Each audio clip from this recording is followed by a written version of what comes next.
নমস্কার বন্ধুরা, কেমন আছেন আপনারা? আশা করছি ভালো আছেন, সুস্থ আছেন। আপনারা কি কখনো বাসনপত্রের মধ্যে চায়ের পাতার ব্যবহার করে দেখেছেন? বেলন চাকির সাহায্য ছাড়াই কিভাবে খুব সহজেই আপনারা লুচি বেলে নিতে পারবেন? পেঁয়াজ কিভাবে কাটলে ঝাঁঝালো ভাব লাগবে না? বাচ্চাদের কলা খেতে দিলে কিভাবে দিলে খুব সহজেই তারা খুশি মনে খেয়ে নেবে? তাছাড়াও আপনাদের কাছে শেয়ার করব আরও বেশ কিছু ছোট ছোট ইউজফুল কিচেন টিপস। চলুন দেখে নেওয়া যাক আজকের প্রথম টিপসটা আমি আপনাদের কাছে কি শেয়ার করব। আমরা রুটি বেলার জন্য কম বেশি অনেকেই কিন্তু এই ধরনের কাঠের বেলন চাকির ব্যবহার করে থাকি। রেগুলার রুটি বেলার কারণে অনেক সময় দেখবেন এইভাবে করে বেলন চাকির মধ্যে আটা লেগে যায়, আর এগুলো যদি পরিষ্কার করতে যায় এমনভাবে বসে থাকে সহজে পরিষ্কার করতে পারি না। অনেক সময় কাজের তাড়া থাকে, হাতে সময়ও থাকে না যে বেশ কিছুক্ষণ অপেক্ষা করব।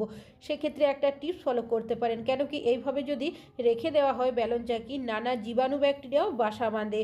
তো কি করবেন, নিয়ে নেবেন বেশ কিছুটা পরিমাণের গরম জল। গরম জলটা দেওয়ার সাথে সাথেই দেখবেন যে আটাগুলো বসে থাকে বেলন চাকির মধ্যে, সেটা কিন্তু আস্তে আস্তে নরম হয়ে যাবে আর সহজেই কিন্তু উঠে আসবে। তো দেখতেই পাচ্ছেন কতটা সহজে উঠে যাচ্ছে। হাতে সময় না থাকলে, কাজের তাড়া থাকলে এইভাবে করে একবার হলেও টিপসটা আপনারা ফলো করতে পারেন। তারপর আপনারা বেলন চাকিটা পরিষ্কার জল দিয়ে ধুয়েও নিতে পারেন, বা কোনো কিছু দিয়ে যদি ধুয়ে পরিষ্কার করতে চান সেক্ষেত্রেও কিন্তু করে নিতে পারেন। আশা করছি টিপসটা কাজে আসবে। ভালো লাগলে লাইক করবেন। এখন চলে যাচ্ছি পরবর্তী টিপসে। আমি এখানে নিয়েছি একটা ধূপকাঠি। ঠাকুরে দেওয়ার জন্য আমরা এই ধরনের ধূপকাঠির ব্যবহার প্রত্যেকেই কিন্তু করে থাকি, তবে আজ কিন্তু একটু অন্যভাবে ব্যবহার করব। এখানে আমি নিয়েছি অমৃতঞ্জন। এক্সপায়ার হলেও চলবে, সামান্য পরিমাণের অমৃতঞ্জন আমি ধূপকাঠির মধ্যে এভাবে হাত দিয়ে ঘষে লাগিয়ে নিচ্ছি। কি কাজে ব্যবহার করবেন? আমরা মশা তাড়ানোর জন্য অনেকে বিভিন্ন ধরনের মশা মারার ধূপ বা কয়েলের ব্যবহার করে থাকি, যেগুলোর স্ট্রং গন্ধ আমরা অনেকেই সহ্য করতে পারি না, কাশি হয় বা শ্বাসকষ্টও হয়ে থাকে। সেক্ষেত্রে সন্ধ্যাবেলা আপনারা যদি বাড়িতে এইভাবে করে ধূপকাঠিটা জ্বালিয়ে দেন, দেখবেন এর স্ট্রং গন্ধের কারণে বাড়িতে একটাও মশা থাকবে না। তাছাড়াও এই গন্ধটাও কিন্তু এতটাও খারাপ নয় যেটা আমরা সহ্য করতে পারবো না। এবার অনেক সময় দেখা যায় ধূপ দেওয়ার জন্য হাতের কাছে হয়তো ধূপদানি থাকে না, সেক্ষেত্রে আপনারা খালি নেল পলিশের বোতল ব্যবহার করতে পারেন। আশা করছি টিপসটা কাজে আসবে। এখন চলে যাচ্ছি পরবর্তী টিপসে। প্রত্যেকেই কম বেশি পেঁয়াজ রান্নাবান্না করার জন্য ব্যবহার করে থাকি, তবে দেখবেন যখন আমরা পেঁয়াজ কাটি পেঁয়াজ থেকে একটা ঝাঁঝ বেরোয়, যার কারণে অনেক সময় চোখ জ্বালা করতেও শুরু করে। কেন কি পেঁয়াজের যে কষটা থাকে তার কারণেই কিন্তু চোখ জ্বালা করে। একটা পাত্রের মধ্যে কিছুটা নর্মাল জল নিয়ে নেবেন, পেঁয়াজের বোটার অংশটা কেটে কিছু সেকেন্ড রেখে দেবেন, দেখবেন যে কষটা থাকে জলের মধ্যেই চলে আসবে। তাছাড়াও যখন আমরা পেঁয়াজের খোসা ছাড়াই সহজে ছাড়াতে পারি না, জলে যদি রেখে দেন এইভাবে করে দেখবেন খোসাটাও সহজে ছাড়িয়ে নিতে পারবেন। তারপর আপনারা আপনাদের পছন্দ অনুযায়ী পেঁয়াজ কাটবেন, দেখবেন চোখ জ্বালা করবে না। আশা করছি টিপসটা কাজে আসবে। ভালো লাগলে লাইক করবেন। এখন চলে যাচ্ছি পরবর্তী টিপসে। খাবার জন্য হোক কি রান্নাবান্না করার জন্য বাসনপত্রের ব্যবহার প্রত্যেকেই করে থাকি। আমাদের অনেকেরই বাড়িতে মাছ, মাংস, ডিম এই ধরনের জিনিস রান্নাবান্না করা হয়ে থাকে, যার কারণে বাসনপত্র ভালোভাবে ধুয়ে পরিষ্কার করলেও দেখবেন বাসনের থেকে একটা আঁশটে গন্ধ বেরোতেই থাকে, যার কারণে আমাদের বারবার বাসনটা ধুয়ে পরিষ্কার করতে হয়। তো কি করবেন, কিছুটা ব্যবহার করা চায়ের পাতা নিয়ে নেবেন, বাসনের মধ্যে আলতো হাতে এইভাবে ঘষে দেবেন। এতে কি হবে, বাসনের মধ্যে যে একটা আঁশটে গন্ধ থাকে সেটা সহজেই চলে যাবে। কেন কি চায়ের পাতা যে কোনো দুর্গন্ধ অ্যাবজর্ব করতে খুব ভালো সাহায্য করে। যখন চায়ের পাতা দিয়ে ভালোভাবে ঘষে নেওয়া হয়ে যাবে, নর্মাল জল দিয়ে ধুয়ে দেবেন। আশা করছি টিপসটা কাজে আসবে। ভালো লাগলে লাইক করবেন। এখন চলে যাচ্ছি পরবর্তী টিপসে।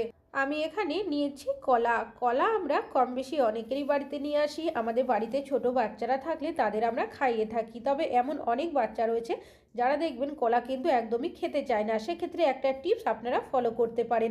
আমি খোসাটাকে ছাড়িয়ে এইভাবে করে টুকরো করে নিয়েছি, আপনারা আপনাদের পছন্দ অনুযায়ী টুকরো করে নেবেন। তারপর আপনারা একটা কাঁটা চামচ নিয়ে নেবেন। কাঁটা চামচের মধ্যে কলাটা যদি এইভাবে বাচ্চাদের দেন, দেখবেন ওরা কিন্তু আনন্দ সহকারে খেয়ে নেবে। আশা করছি টিপসটা কাজে আসবে। ভালো লাগলে লাইক করবেন। এখন চলে যাচ্ছি পরবর্তী টিপস।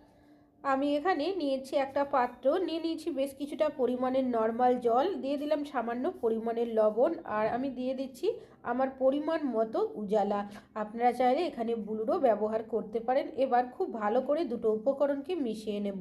তো আমরা যখন কোনো সাদা জামা কাপড়ের মধ্যে উজালা বা ব্লু দিই, অনেক সময় দেখবেন জামা কাপড়ের মধ্যে একটা ছোপ ছোপ দাগ পড়ে যায়, যেটা দেখতে বাজে লাগে। তো একটু লবণ দিয়ে আপনারা যদি এইভাবে উজালা বা ব্লুর ব্যবহার করেন, দেখবেন সাদা জামা কাপড়ের মধ্যে যে একটা ছোপ দাগ পড়ে যায়, সেই দাগ কিন্তু হবে না। আশা করছি টিপসটা কাজে আসবে। ভালো লাগলে লাইক করবেন। এখন চলে যাচ্ছি পরবর্তী টিপস। আমরা অনেকে এই ধরনের কাঁচের যে জারগুলো হয়ে থাকে, আচার, জ্যাম, জেলি যেগুলোতে আমরা নিয়ে আসি, সেগুলো জারগুলো দেখবেন প্রত্যেকেই কিন্তু পরিষ্কার করে ধুয়ে তারপর বিভিন্ন জিনিস রাখি। তবে সমস্যা কি হয়, এই আচার, জ্যাম, জেলি আনার কারণে দেখবেন ভালোভাবে ধুলেও তার স্ট্রং গন্ধটা সহজে যেতে চায় না। তো আপনারা কি করবেন, দেশলাই কাঠি জ্বালিয়ে এইভাবে করে আপনারা জার বা কৌটো যেগুলো থাকবে কাচের, তার মধ্যে দিয়ে ঢাকনাটাকে লাগিয়ে রেখে দেবেন 2 থেকে 3 মিনিটের জন্য। এতে কি হবে, দেশলাই কাঠির মধ্যে যে ধোঁয়াটা তৈরি হয় সেটা জারের মধ্যে চলে আসবে, যার কারণে আচার, জ্যাম, জেলির যে স্ট্রং গন্ধটা থাকে সেটা সহজেই চলে যাবে। তারপর আপনারা জার বা কৌটোটা জল দিয়ে ভালোভাবে ধুয়ে নিলে গন্ধটা দেখবেন আর কিন্তু থাকবে না। আশা করছি টিপসটা কাজে আসবে। এখন চলে যাচ্ছি পরবর্তী টিপসে। আপনারা কি কখনো আটাতে হাত না লাগিয়ে একটা গ্রেটারের সাহায্যে আটা মেখে দেখেছেন? এখানে একটা পাত্র নিয়েছি, সামান্য লবণ দিয়েছি, কিছুটা জল দিয়েছি, পাত্রের মধ্যে লবণ আর জলটাকে ভালোভাবে লাগিয়ে নিয়েছি। এবার পরিমাণ মতো আটা দিয়ে দিচ্ছি। আমরা যখন আটা মাখি, যে পাত্রে আটাটা মাখা হয় দেখবেন অনেকটা পরিমাণের আটা লেগে থাকে, ধোয়ার সময়ও অসুবিধা হয়, তাছাড়াও আটাও নষ্ট হয়ে যায়। এখানে নিয়েছি একটা গ্রেটারের যে হ্যান্ডেলটা রয়েছে সেটা দিয়ে কিন্তু আটাটা মাখবো। এবার অল্প করে জল দেবেন আর গ্রেটারটাকে এইভাবে করে ঘোরাতে থাকবেন। অনেক সময় দেখবেন আমাদের হাত যদি কেটে যায়, হাতে ব্যথা হয়ে যায়, সেক্ষেত্রে আটা মাখতে আমাদের সমস্যা হয়। অনেক সময় হাতে রক্তও পড়ে। তাছাড়াও সাহায্য করার মতো কেউ যদি না থাকে, সেক্ষেত্রে আপনারা এইভাবে একটা গ্রেটারের সাহায্যে আটাতে হাত না দিয়ে খুব সহজেই কিন্তু আপনারা আটাটা মেখে নিতে পারবেন। তো দেখতেই পাচ্ছেন আটাটা কিন্তু এখন অনেকটাই মেখে নেওয়া হয়ে গেছে। হালকা হাত দিয়ে ডলে দিলে সম্পূর্ণ মাখা হয়ে যাবে। পরবর্তী টিপসে আমি এখানে নিয়েছি একটা জামা কাপড় ধোয়ার ব্রাশ।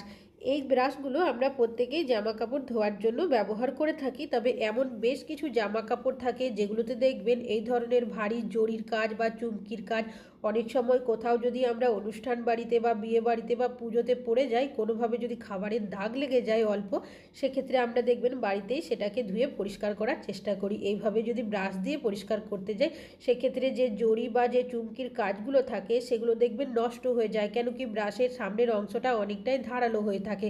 সেক্ষেত্রে আপনারা একটা টিপস ফলো করতে পারেন। আমাদের প্রত্যেকেরই বাড়িতে কিন্তু মোজা রয়েছে, মোজার মধ্যে আপনারা ব্রাশটাকে এইভাবে পরিয়ে দেবেন, তারপর মোজাটাকে একটু ডবল করে দেবেন।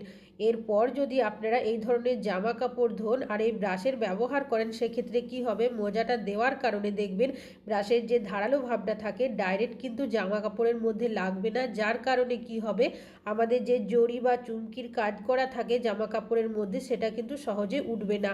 আশা করছি টিপসটা কাজে আসবে। ভালো লাগলে লাইক করবেন। এখন চলে যাচ্ছি পরবর্তী টিপসে। আমি এখানে কিছুটা আটা মেখে নিয়েছি, আপনারা ময়দারও ব্যবহার করতে পারেন। আমরা দেখবেন সকালের থেকে প্রত্যেকটা মহিলারাই অনেকটাই কাজের তাড়া থাকি, কেন কি বাচ্চারা অনেক সময় স্কুলে যায়, বড়রা অফিসে যায়, তাদের টিফিন বানাতে হয়, অনেক সময় তাদের লুচি, কচুরি এই ধরনের জিনিস বানিয়ে থাকি। তবে সকালের দিকে অনেকটাই তাড়ার মাঝে অনেক সময় দেখা যায় ব্যালন চাকি যদি হাতের কাছে খুঁজে না পায় বা যদি এঁঠোতে থাকে, সেক্ষেত্রে অনেকটাই সমস্যার মধ্যে পড়তে হয় আমাদের। তো আপনারা এই ধরনের ছোট থালা বা প্লেটের ব্যবহার করতে পারেন। সামান্য পরিমাণে তেল মাখিয়ে দিয়েছি, যে লেচিগুলো বানিয়ে রেখেছিলাম সেটা দিয়েছি। অবশ্যই একটু নরম করে আপনারা আটা বা ময়দাটা মেখে নেবেন। আরও একটা লেচি নিয়েছি, তার মধ্যেও কিছুটা তেল মাখিয়ে হাত দিয়ে এইভাবে করে চেপে দিয়েছি। এবার নিয়ে নেবেন আরও একটা ছোট্ট প্লেট বা থালা, সেটার উল্টো সাইডেও একটু তেল মাখিয়ে দেবেন, তারপর ওপরে দিয়ে হাত দিয়ে এইভাবে চাপ দিয়ে আপনারা ঘোরাতে থাকবেন। তাহলেই দেখবেন আপনাদের লুচি কিন্তু বেলে নেওয়া হয়ে যাবে। তাছাড়াও একসাথে দুটো হয়ে যাবে। কাজের তাড়া থাকলে অনেক সময় একটা করে লুচি বেলতেও আমাদের অনেকটা সময় লেগে যায়। তো দেখতেই পাচ্ছেন কতটা সুন্দর হয়েছে। তবে যদি ভেবে থাকেন এইভাবে লুচি বেললে ফুলবে না, তা কিন্তু নয়। তবে আমি এইভাবে লুচি বেলেছি বলে যে আপনাদেরও বেলতে হবে তা কিন্তু নয়। হাতের কাছে বেলন চাকি না থাকলে এইভাবে করে কিন্তু আপনারা বেলে নিতে পারেন। তাছাড়াও এখন চাকরি সূত্রে বা পড়াশুনোর সূত্রে অনেকেই বাইরে থাকে, তাদের কাছেও দেখবেন বেলন চাকি থাকে না।